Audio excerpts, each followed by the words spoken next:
Hi friends, welcome to Deepika reviews. Lakshmi నివాసం upcoming ఎపిసోడ్లో ఏం జరగబోతుందో తెలుసుకోవాలనుకుంటున్నారా? అయితే ఛానల్ను సబ్స్క్రైబ్ చేసుకుని సపోర్ట్ చేయడం మర్చిపోకండి. మా సర్వే ప్రకారం మీరు ఎమ్మెల్యేగా గెలిచే అవకాశమే లేదు బసవరాజు గారు అని చెప్పి సూర్యప్రకాష్ చెప్తూ ఉంటాడు. దాంతో బసవరాజు షాకింగ్గా సూర్యప్రకాష్ వైపు చూస్తూ ఉంటాడు. అదేంటండి అలా అంటున్నారు? మా నాన్న ఎమ్మెల్యేగా గెలిచే అవకాశం లేకపోవడం ఏంటి అని చెప్పి సిద్ధు అడుగుతూ ఉంటాడు. చెప్పాను కదా, మా సర్వే ప్రకారం మీ నాన్నకు ఎమ్మెల్యేగా గెలిచే అవకాశం లేదు. అందుకే ఎవరికి ఎమ్మెల్యే టికెట్ ఇవ్వాలా అని చెప్పి నిర్ణయించడం కోసమే నా అంతటా నేనుగా మీ ఇంటికి వచ్చాను అని సూర్యప్రకాష్ చెప్తూ ఉంటాడు. సూర్యప్రకాష్ గారు, మీకు నా గురించి ఎవరో తప్పుగా చెప్పినట్టున్నారు. ముందు జ్యూస్ తీసుకోండి అని బసవరాజు అంటూ ఉంటాడు. ఇక పని మనిషి జ్యూస్ తీసుకొచ్చి సూర్యప్రకాష్కి ఇస్తూ ఉంటే సూర్యప్రకాష్ ఆలోచిస్తూ ఉంటాడు. ఏం ఆలోచిస్తున్నారు సార్? జ్యూస్ తీసుకోండి అని సిద్ధు చెప్తూ ఉంటాడు. ఇక సూర్యప్రకాష్ కావాలనే జ్యూస్ గ్లాస్ని కింద పడేస్తాడు. దాంతో బసవరాజు పని మనిషి చెంప మీద కొట్టి, పెద్దవాళ్లకు జ్యూస్ ఇచ్చేటప్పుడు ఒళ్ళు దగ్గర పెట్టుకోవాలని తెలీదా అని చెప్పి అంటూ ఉంటాడు. ఇక పని మనిషి కింద పడిపోయి క్షమించండి సార్ అని చెప్పి అంటూ ఉంటుంది. దాంతో విశాలక్షి వెళ్ళి, అయ్యయ్యో కింద పడిపోయావా, లేమ్మా, లేచి లోపలికి వెళ్ళు, క్లాత్ తీసుకొచ్చి ఇదంతా శుభ్రం చెయ్యి అని చెప్పి పని మనిషికి చెప్తూ ఉంటుంది. ఇక తులసి సూర్యప్రకాష్ని గమనిస్తూ ఉంటుంది. ఎవరు చూడకుండా సూర్యప్రకాష్ పక్కకు వెళ్ళి నుంచొని, మీ సర్వే ప్రకారం మీకు కావలసిన ఎమ్మెల్యే దొరికినట్టుంది అని చెప్పి అంటూ ఉంటుంది. దాంతో సూర్యప్రకాష్ తులసి వైపు చూస్తూ ఉంటాడు. సార్ క్షమించండి సార్, అలా కూర్చోండి, పని మనిషికి తెలియక తప్పు చేసింది అని బసవరాజు సూర్యప్రకాష్తో అంటూ ఉంటాడు. ఏమయ్యా బసవరాజు, అసలు నీకు వయసు వచ్చిందే కానీ మినిమం కామన్ సెన్స్ అనేది లేకుండా పోయింది. అందుకే మా సర్వే ప్రకారం నువ్వు ఎమ్మెల్యేగా గెలిచే అర్హత లేదు అన్నది అని చెప్పి సూర్యప్రకాష్ అంటూ ఉంటాడు. అదేంటి సార్ అంత మాట అంటున్నారు అని బసవరాజు అంటూ ఉంటాడు. నేను మీ ఇంట్లో ఎవరు మంచివాళ్ళో తెలుసుకోవడం కోసం కావాలని జ్యూస్ గ్లాస్ని పడేశాను. అది పని మనిషి పొరపాటు కాదు. నేనే మీ ఇంట్లో ఎవరే అసలు నిజాయితీ పరులో తెలుసుకోవడం కోసమే ఇదంతా చేశాను అని సూర్యప్రకాష్ చెప్తూ ఉంటాడు. తొందరపడి పని మనిషిపై చేయి చేసుకున్నావు. ఎవరి తప్పుందో తెలుసుకోలేదు. అసలు ఎమ్మెల్యే అంటే ఏంటి? తప్పు ఒప్పులను సరిదిద్దేవాడు. నియోజకవర్గ ప్రజలను అందరినీ కూడా సమానంగా చూసేవాడు. కానీ నీలో ఆ క్వాలిటీస్ ఏమీ లేవు బసవరాజు. అందుకే నీకు ఎమ్మెల్యే సీట్ ఇవ్వటానికి అధిష్టానం ఒప్పుకోదు అని చెప్పి సూర్యప్రకాష్ చెప్తూ ఉంటాడు. ఇక దాంతో బసవరాజు కోపంగా లోపలికి వెళ్ళిపోతాడు. బసవరాజు వెనకే నీలంబరి కూడా వెళ్తుంది. ఇక మరోవైపు, సార్ తర్వాత ఎవరికి ఎమ్మెల్యే టికెట్ ఇవ్వాలో ఆలోచిద్దురు, ఇలా వచ్చి కూర్చోండి అని చెప్పి సిద్ధు అంటూ ఉంటాడు. శ్రీమతి తులసి గారు, మేము మీ ఇంటికి వచ్చిందే మీ ఇంట్లో ఎవరికి ఎమ్మెల్యే టికెట్ ఇవ్వాలో కన్ఫర్మ్ చేసుకోవడం కోసం. మాకు ఎమ్మెల్యే దొరికింది అని చెప్పి సీఎం చెప్తూ ఉంటాడు. ఎవరు మీకు దొరికిన ఎమ్మెల్యే అని చెప్పి సిద్ధు అడుగుతూ ఉంటాడు. ఇక దాంతో సూర్యప్రతాప్ విశాలాక్షి దగ్గరకు వెళ్ళి, మా పార్టీలోకి మిమ్మల్ని ఎమ్మెల్యేగా ఆహ్వానిస్తున్నాము, మీ మెడలో పార్టీ కండువా కప్పి మరీ మా పార్టీలోకి ఆహ్వానిస్తున్నాము అని చెప్పి సూర్యప్రతాప్ పార్టీ కండువను విశాలాక్షి మెడలో కప్పుతాడు. దాంతో సిద్ధు తులసి క్లాప్స్ కొడుతూ ఉంటారు. సూర్యప్రతాప్ గారు, మా అత్తయ్యకు ఎమ్మెల్యే టికెట్ ఇచ్చి చాలా మంచి పని చేశారు. మా అత్తయ్యకు నేను సపోర్ట్ చేస్తాను. అలాగే ఈ నియోజకవర్గంలో ఉన్న ప్రజలందరినీ కూడా మా అత్తయ్య సమాన భావంతో చూసి మీ పార్టీకి మంచి పేరు తీసుకొస్తారని నేను మీకు మాటిస్తున్నాను అని తులసి చెప్తూ ఉంటుంది. ఇక ఈ నియోజకవర్గంలో విశాలాక్షి గారే అసలైన ఎమ్మెల్యే అని నేను నమ్ముతున్నాను. సరేమ్మా, ఇక నాకు సెలవు ఇప్పించండి, నేను బయలుదేరతాను అని చెప్పి సూర్యప్రతాప్ అక్కడి నుంచి వెళ్ళిపోతూ ఉంటాడు. అమ్మా కంగ్రాచులేషన్స్ అని సిద్ధు విశాలాక్షికి చెప్తూ ఉంటాడు. సిద్ధు, మీ నాన్న ఏమంటారోనని భయంగా ఉంది అని విశాలాక్షి అంటూ ఉంటుంది. భయపడాల్సిన అవసరం ఏం లేదమ్మా, మన ఇంట్లో వాళ్ళకే కదా ఎమ్మెల్యే టికెట్ వచ్చింది. అయినా నాన్న నువ్వు భార్యాభర్తలు, మీ ఇద్దరిలో ఎవరికి వచ్చినా కూడా సంతోషమే కదా, నాన్న కూడా సంతోషపడతారు. పదమ్మా వెళ్ళి నాన్నకు చెప్దాం ఈ విషయం అని చెప్పి సిద్ధు అంటూ ఉంటాడు. అప్పుడే బసవరాజు నీలాంబరి ఇలా మాట్లాడుకుంటూ ఉంటారు. ఒరే బసవా, మనం లోపలికి వస్తే ఆ సూర్యప్రకాష్కి కోపం రావచ్చు, పదరా బయటికి వెళ్దాం అని నీలాంబరి అంటూ ఉంటే, సరే పదమ్మా వెళ్దాం అని చెప్పి బసవరాజు నీలాంబరి రూమ్లో నుంచి బయటకు వస్తూ ఉంటే విశాలాక్షి ఎదురుగా వెళ్ళి, ఏమండి, ఈ పార్టీ కండువా నా మెడలో ఎలా ఉంది అని చెప్పి అడుగుతూ ఉంటుంది. ఇది నీ మెడలోకి ఎలా వచ్చింది విశాల అని బసవరాజు అంటూ ఉంటాడు. సూర్యప్రతాప్ గారు సర్వే చేయడం కోసం మన ఇంటికి వచ్చారు కదండి. ఆయన సర్వే ప్రకారం నాకు ఎమ్మెల్యే అయ్యే అర్హత ఉందంటండి. అందుకే పార్టీ కండువా నా మెడలో కప్పి నన్ను ఈ నియోజకవర్గ ఎమ్మెల్యేని చేశారండి అని విశాలాక్షి అంటూ ఉంటుంది. దాంతో బసవరాజు విశాలాక్షి చంపపై లాగిపెట్టి ఒక్కటి ఇస్తాడు. ఇక విశాలాక్షి కింద పడిపోబోతూ ఉండగా సిద్ధు వెళ్ళి విశాలాక్షిని గట్టిగా పట్టుకుంటాడు. నానా, ఏం చేస్తున్నారు మీరు అని చెప్పి సిద్ధు అంటూ ఉంటాడు. ఏంట్రా, ఏం చేస్తున్నానో నీకు అర్థం కావట్లేదా అని బసవరాజు అంటూ ఉంటాడు. అర్థం కాకే కదా నాన్న అని మిమ్మల్ని అడుగుతుంది అని చెప్పి సిద్ధు అంటాడు. నాకు రావాల్సిన ఎమ్మెల్యే టికెట్ విశాలాక్షికి వచ్చింది. నన్ను ఏం చేయమంటావురా, క్లాప్స్ కొట్టమంటావా అని చెప్పి బసవరాజు అంటూ ఉంటాడు. నాన్న, అలా మాట్లాడతారేంటి? అమ్మకి ఎమ్మెల్యే టికెట్ వస్తే మీకు వచ్చినట్టు కాదా అని చెప్పి సిద్ధు అడుగుతూ ఉంటాడు. ఒరే సిద్ధు, నీ అంత మంచి గొప్ప మనసు నాకైతే లేదు. పెళ్ళానికి ఎమ్మెల్యే టికెట్ ఇస్తా అనగానే పెళ్ళం కొంగు పట్టుకొని తిరుగుతున్నావు, పోస్టర్లు అతికించడానికి అన్ని ఏర్పాట్లు చేస్తున్నావు. కానీ నీ అంత గొప్ప మనసు నాకు లేదు సిద్ధు. నా భార్య ఎమ్మెల్యే అంటే నేను చాతకాని దద్దమ్మననా ఈ నియోజకవర్గ సభ్యులందరి ముందు అని చెప్పి బసవరాజు అంటూ ఉంటాడు. నానా, అలా మాట్లాడకండి.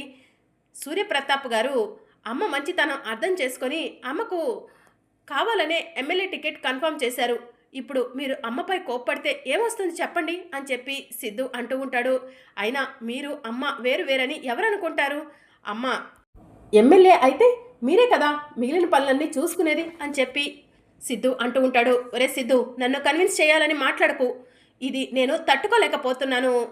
అయితే గీతే ఈ ఇంట్లో ఎమ్మెల్యే అయ్యే అర్హత నాకు మాత్రమే ఉంది అని చెప్పి బసవరాజు అంటూ ఉంటాడు. అది కాదండి అని విశాలాక్షి అంటూ ఉంటే, విశాల, ఇక నువ్వేం మాట్లాడద్దు. నీకు రెండే ఆప్షన్స్ ఉన్నాయి.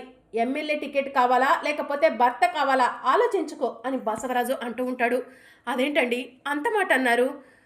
నాకు ఎమ్మెల్యే టికెట్ కావాలని నేను ఎప్పుడూ కోరుకోలేదండి. అధిష్టానం నాకు ఇస్తా అన్నది కాబట్టి నేను ఏం మాట్లాడలేకపోయాను. అంతేకాని నాకు ఎమ్మెల్యే టికెట్ కావాలి, ఈ నియోజకవర్గానికే ప్రెసిడెంట్ అవ్వాలని నేను ఎప్పుడూ అనుకోలేదండి. నాకు మీరు మాత్రమే ముఖ్యమండి అని విశాలాక్షి అంటూ ఉంటుంది. అయితే ఇప్పుడే ఆ సూర్యప్రతాప్కి ఫోన్ చెయ్యి, ఎమ్మెల్యే టికెట్ నాకు వద్దని చెప్పు అని చెప్పి బసవరాజు అంటూ ఉంటాడు. సరే అండి, మీరు చెప్పినట్టుగానే చేస్తాను అని చెప్పి విశాలాక్షి అంటూ ఉంటుంది. అప్పుడు తులసి, అది కాదు మోయ, ఆల్రెడీ మనం ప్రెస్ మీట్లో ఎమ్మెల్యే టికెట్ వదులుకుంటున్నామని చెప్పినందుకు ఆ సూర్యప్రతాప్ గారికి కోపం వచ్చింది. ఇప్పుడు మళ్ళీ అత్తయ్య ఎమ్మెల్యే టికెట్ వదులుకుంటా అంటే ఇంకా సీరియస్ అవుతారేమో అని చెప్పి తులసి అంటూ ఉంటుంది. తులసి, ఏమి కాదు, నువ్వు ఈ విషయంలో ఇన్వాల్వ్ అవ్వకు అని బసవరాజు చెప్తూ ఉంటాడు. మావయ్య ఎమ్మెల్యే అయితే జరిగేదేంటో నా కళ్ళ ముందు కనిపిస్తుంది. ఎట్టి పరిస్థితిలో మావయ్య ఎమ్మెల్యే అవ్వకూడదు అని చెప్పి తులసి మనసులో అనుకుంటుంది. ఇప్పుడు సూర్యప్రతాప్ గారికి అత్తయ్య ఫోన్ చేసి ఎమ్మెల్యే టికెట్ వద్దంటే సూర్యప్రతాప్ గారు కూడా చేసేదేమీ లేక మావయ్యకే ఎమ్మెల్యే టికెట్ ఇస్తారు. ఎట్టి పరిస్థితిలో మావయ్య ఎమ్మెల్యే అవ్వకూడదు అని తులసి మనసులో అనుకొని రూమ్లోకి వెళ్ళిపోతుంది. ఏం చెయ్యాలి అని చెప్పి ఆలోచిస్తూ ఉంటుంది. వెంటనే ఫోన్ తీసుకొని సూర్యప్రతాప్కి ఫోన్ చేస్తుంది. సూర్యప్రతాప్ ఫోన్ లిఫ్ట్ చేసి, హలో, ఎవరు అని చెప్పి అడుగుతూ ఉంటాడు. నేను బసవరాజు గారి కోడలు తులసిని మాట్లాడుతున్నాను అని చెప్పి తులసి చెప్తూ ఉంటుంది. ఏంటమ్మా తులసి, ఎమ్మెల్యే టికెట్ కావాలని ఎంతోమంది కోరుకుంటారు, కానీ మీ ఇంట్లో ఎమ్మెల్యే టికెట్ ఇస్తా అంటుంటే వద్దంటున్నారు అని చెప్పి సూర్యప్రతాప్ అంటూ ఉంటాడు. ఏం మాట్లాడుతున్నారండి మీరు అని తులసి అడుగుతూ ఉంటుంది. మీ అత్తయ్యకు ఎమ్మెల్యే టికెట్ కన్ఫర్మ్ చేసి మేము ఇలా వచ్చేసామా? ఇప్పుడే మీ అత్తయ్య ఫోన్ చేసి నాకు ఎమ్మెల్యే టికెట్ వద్దు, ఎమ్మెల్యే అయ్యే అర్హత నా భర్త బసవరాజుకే ఉందని చెప్తున్నారు. అసలు ఏం చేయాలో అర్థం కావట్లేదమ్మా. ఎమ్మెల్యే టికెట్ కోసం ఎంతోమంది కోట్లు ఖర్చు పెడతారు. పదవి వచ్చిందంటే ఎంతో సంతోషపడతారు. మీ ఇంట్లోనే ఇలా జరగటం వింతగా విచిత్రంగా అనిపిస్తుంది అని చెప్పి సూర్యప్రతాప్ చెప్తూ ఉంటాడు. మీ అత్త ఇప్పుడే ఫోన్ చేసి పెట్టేశారు, మళ్ళీ నువ్వెందుకు ఫోన్ చేశావమ్మా అని చెప్పి సూర్యప్రతాప్ అడుగుతూ ఉంటాడు. మిమ్మల్ని చిన్న రిక్వెస్ట్ చేద్దామని చెప్పి తులసి అంటుంది. రిక్వెస్టా? ఏంటమ్మాది అని సూర్యప్రతాప్ అంటూ ఉంటాడు.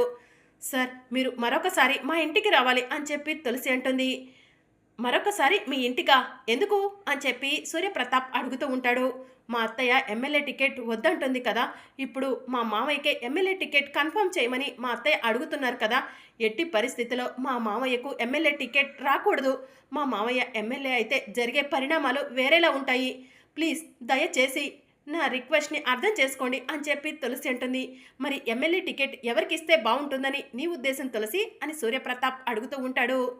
నా భర్త సిద్ధు అన్ని విషయాల్లోనూ సమర్థుడు, యువ నాయకుడు అని చెప్పి ఆయనకు పేరు కూడా ఉంది.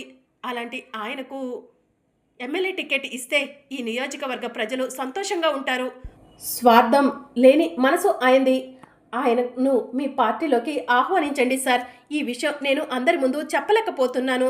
దయచేసి నా రిక్వెస్ట్ని యాక్సెప్ట్ చేయండి అని చెప్పి తులసి అంటుంది. సరే, నువ్వు చెప్పిన విషయం గురించి ఆలోచిస్తాను అని చెప్పి సూర్యప్రతాప్ ఫోన్ కట్ చేస్తాడు. అమ్మయ్య, ఏదో ఒకలా ఆయనకైతే ఇన్ఫర్మేషన్ ఇచ్చాను, ఇక మిగతాదంతా కూడా ఆ దేవుడే చూసుకోవాలి అని చెప్పి తులసి మనసులో అనుకుంటుంది. ఇక సిద్ధు రూమ్లోకి వచ్చి బాధపడుతూ ఉంటాడు. ఏంటండి అలా ఉన్నారు అని చెప్పి తులసి అడుగుతూ ఉంటుంది. అమ్మకు ఎమ్మెల్యే టికెట్ ఇస్తే ఏమైంది? నాన్న అమ్మపై చేయి చేసుకోవడం నాకు నచ్చలేదు తులసి అని చెప్పి సిద్ధు అంటాడు. ఇక అప్పుడే సూర్యప్రతాప్ మళ్ళీ బసవరాజు ఇంటికి వస్తాడు. అమ్మా చూసావా, ఆ సూర్యప్రతాప్ మళ్ళీ మన ఇంటికి వచ్చాడు, ఈసారి నాకే ఎమ్మెల్యే టికెట్ అని చెప్పి బసవరాజు అంటూ ఉంటాడు. అవునరా బసవ, కాస్త ఆయన విషయంలో నెమ్మదిగా ఉండు, తొందరపడకు అని నీలాంబరి చెప్తూ ఉంటుంది. సరే అమ్మా, వెళ్ళి ఆయన్ను లోపలికి ఆహ్వానిస్తాను అని చెప్పి బసవరాజు సూర్యప్రతాప్కి ఎదురు వెళ్ళి రండి సార్ రండి అని చెప్పి లోపలికి ఆహ్వానిస్తూ ఉంటాడు. బసవరాజు, మీ ఇంట్లో వాళ్ళని చూస్తుంటే నాకు ఏమనాలో కూడా అర్థం కావట్లేదు.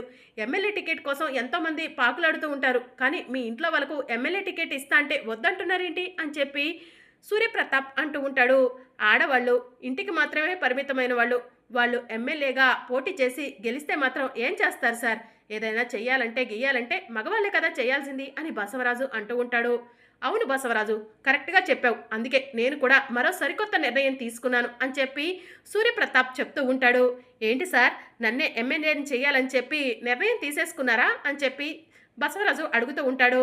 మీ అబ్బాయి సిద్ధు ఎక్కడా అని సూర్యప్రతాప్ అడుగుతూ ఉంటాడు. పైన గదిలో ఉన్నాడు అని చెప్పి బసవరాజు చెప్తూ ఉంటాడు. ఒక్కసారి పిలవండి అని సూర్యప్రతాప్ అంటూ ఉంటాడు. ఇక బసవరాజు ఒరే సిద్ధు సిద్ధు అని చెప్పి పిలుస్తూ ఉంటే ఏంటి నానా అని సిద్ధు అడుగుతూ ఉంటాడు. సూర్యప్రతాప్ గారు వచ్చారా, ఇలా రండి అని చెప్పి బసవరాజు అంటూ ఉంటాడు. ఇక సూర్యప్రతాప్ దగ్గరికి తులసి సిద్ధు ఇద్దరు కలిసి వస్తారు. నమస్తే సార్ అని చెప్పి సిద్ధు అంటూ ఉంటాడు.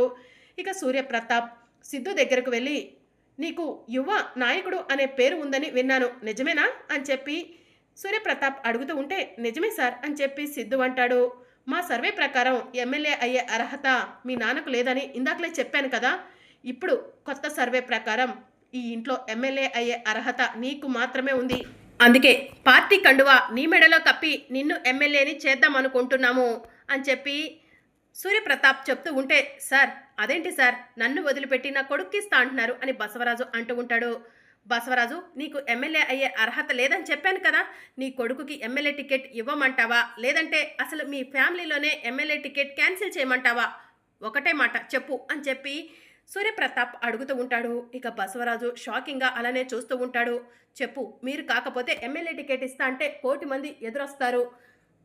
మీకు ఎమ్మెల్యే టికెట్ వద్దా, మీ అబ్బాయిని ఎమ్మెల్యేగా చేయాలా వద్దా, ఒకటే చెప్పండి అని చెప్పి సూర్యప్రతాప్ అడుగుతూ ఉంటే నా కొడుకు ఎమ్మెల్యే అయినా సరే నాకు ఎంతో కొంత పలుకుబడి ఉంటుందిలే, వద్దంటే మా కుటుంబంలోనే ఎమ్మెల్యే టికెట్ లేకుండా పోతుంది అని చెప్పి బసవరాజు మనసులో అనుకొని సరే సార్, మీ నిర్ణయం నేను అంగీకరిస్తున్నాను, నా కొడుక్కి ఎమ్మెల్యే టికెట్ ఇవ్వండి అని బసవరాజు చెప్తూ ఉంటాడు. ఇక దాంతో సూర్యప్రతాప్ పార్టీ కండువా తీసుకొని సిద్ధు మెడలో కప్పి నువ్వే ఈ నియోజకవర్గానికి అసలైన ఎమ్మెల్యేవి, కంగ్రాచులేషన్స్ అని చెప్పి చెప్తూ ఉంటాడు. Thank you so much sir అని చెప్పి సిద్ధు అంటాడు. సరే, ఇక నేను బయలుదేరతాను అని చెప్పి సూర్యప్రతాప్ అక్కడి నుంచి వెళ్తూ ఉంటే తులసి పరిగెత్తుకుంటూ సూర్యప్రతాప్ దగ్గరకు వెళ్ళి thank you sir, thank you so much, నా రిక్వెస్ట్ని అంగీకరించినందుకు అని చెప్పి చెప్తూ ఉంటుంది. నువ్వు చెప్పిన తర్వాత నేను ఈ నియోజకవర్గ ప్రజలను కూడా ఒకసారి అడిగి చూశాను, నీ భర్త సిద్ధు చాలా మంచివాడని ఆయన గురించి చాలా గొప్పగా చెప్పారు, అందుకే నీ రిక్వెస్ట్ని నేను అంగీకరించాను తులసి అని చెప్పి సూర్యప్రతాప్ చెప్తూ ఉంటాడు. Anyway, all the best, missus Siddhu అని చెప్పి తులసికి ఆల్ ది బెస్ట్ చెప్పి సూర్యప్రతాప్ అక్కడి నుంచి వెళ్ళిపోతాడు. మరి అప్కమింగ్ ఎపిసోడ్లో ఏం జరగనుందో తెలుసుకోవాలనుకుంటున్నారా? అయితే ఛానల్ను సబ్స్క్రైబ్ చేసుకోండి.